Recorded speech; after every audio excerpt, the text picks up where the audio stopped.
આગળ વાત કરીએ તો વલસાડના ઉમરગામ તાલુકાના સંજાણ ગામમાં વોટ ચોરીનો આક્ષેપ। મતદાર યાદીમાંથી નામો કમી કરવાના મામલે વિવાદ વકર્યો છે।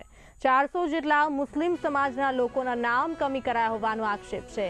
હાલ ચાલી રહેલી નવી મતદાર ચકાસણી પ્રક્રિયા હેઠળ કાર્યવાહી કરવામાં આવી। મતદાર યાદીમાંથી નામો હટાવવામાં આવી રહ્યા હોવાનો મુદ્દો છે। સંજાણ ગામના 400 જેટલા મુસ્લિમ મતદારોએ રોષ વ્યક્ત કર્યો છે। આજરોજ અમે મામલતદાર કચેરી હેઠળ અમારા મુસ્લિમ સમાજના તમામ માણસો ભેગા થયા છે।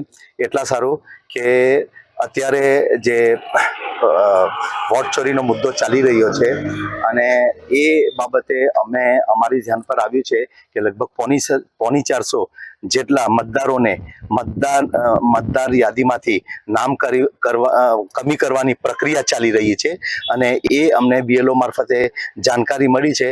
તો અમને અમારી પાસે એ આખું લિસ્ટ આવી ગયું છે। નિયમાનુસાર અમે લોકોએ જે કોઈ બી લિસ્ટ ચેક કરતા અમને માલુમ પડ્યું છે કે નિયમાનુસાર તમામ દસ્તાવેજી પુરાવા રજૂ કરવા છતાં નામ કમી કરવાની તજવીજ થઈ રહેલી છે।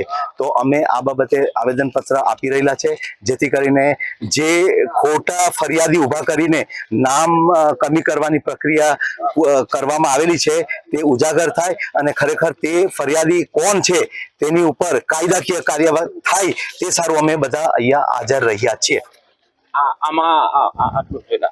આ રીતના ખોટા ફરિયાદી જે વ્યક્તિ હાજર જ નથી, કોઈ સ્થાયી નથી, મુનાવર સિલીગત ટંડેલ, આ યુઈટી નંબર પણ ખોટો છે, ફોન નંબર પણ ખોટો છે।